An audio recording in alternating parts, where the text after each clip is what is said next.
Stage पर बैठे तमाम मुअज़्ज़ज़ मेहमान और यहाँ मौजूद तमाम बुजुर्गों भाइयों को अस्सलाम वालेकुम।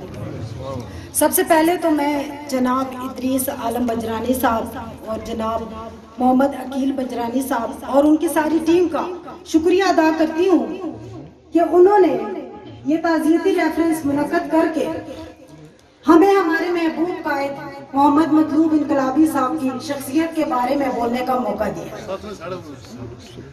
बाजी कासिम साहब एक रूहानी शख्सियत है।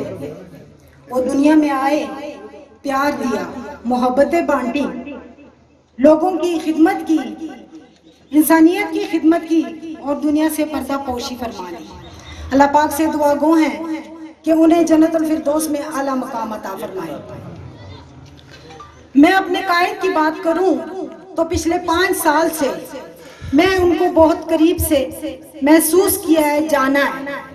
सच मानिए तो मुझे कभी भी वो एक सियासतदान लगे ही नहीं। मैंने हमेशा उनमें एक दरवेश सिर्फ इंसान की सूरत पाई। मैंने हमेशा उनमें एक वली की शक्ल पाई। बहुत मुश्किल होता है कि सियासत में आकर लोग हकूकुल इबाद पूरे करें, लेकिन मेरे कायद ने ये काम ऐसा तरीके से सर अंजाम दिया। अगर हम बात करें अपने कायद की सियासत की तो उन्होंने सियासत को भी इबादत के तौर पर ही किया। उन्होंने हमेशा ये होता है कि कोई भी सियासतदान है वो कोई मंसूबा या कोई इस तरह का प्रोग्राम उस सूरत में देते हैं कि वो पहले अपना फायदा सोचते हैं कि अगर ये मैं मंसूबा दूंगा तो यहाँ से मुझे कितने वोट मिलेंगे और मेरा मुस्तकबिल क्या है, अपनी लालच करते हैं। मगर मेरे कायद ने अगर 2 घरों को रास्ता जाने की कोई मसला दरपेश था तो उन्होंने वहां तक भी सड़क पहुंचाई है।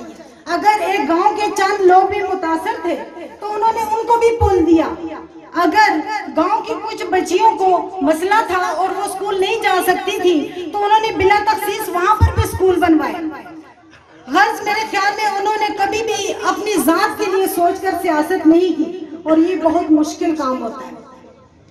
मैंने अपनी जिंदगी में बहुत सारे लोगों के जनाजे देखे, जिनमें एक पीर नसीरुद्दीन नसीर साहब गोल्डा वालों का जनाजा मैंने लाइव देखा। मैं वहां मौजूद थी।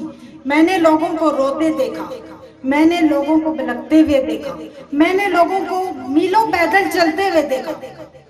वहां पर लोगों का ये सब करना समझ में तो आता है क्योंकि वो एक रूहानी शख्सियत थी और लोगों को अकीदत होती है।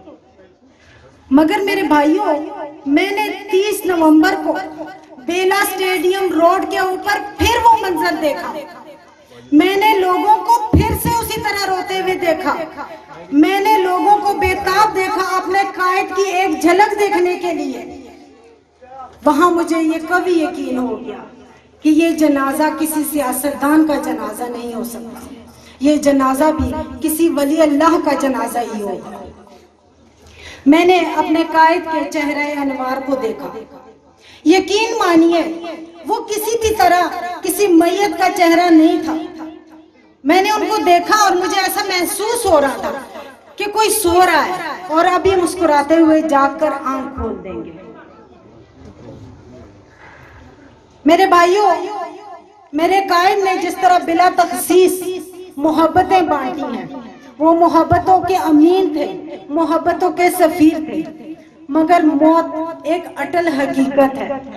बाज दफा हमें मौका ही नहीं देती कि हम अपने अधूरे मिशन, अपने अधूरे ख्वाबों को पूरा कर सकें। मेरे कायद के भी बहुत सारे ख्वाब अधूरे रह गए और उनका मिशन अभी अधूरा है। लेकिन मैं आज आपसे ये वादा करती हूँ और आपसे ये उम्मीद भी करती हूँ कि इंशाअल्लाह उनका अधूरा मिशन और उनकी जलाई हुई मिशन जनाब मोहम्मद वलीद इनकलाबी साहब की सूरत में हम इसको आगे लेकर चलते रहेंगे और बढ़ाते चले जाएंगे। और इंशाअल्लाह हम तामर्द मोहब्बतों के अमीन, मोहब्बतों के सफीर मोहम्मद मतलूब इनकलाबी साहब को हमेशा इसी तरह ही याद रखेंगे। शुक्रिया।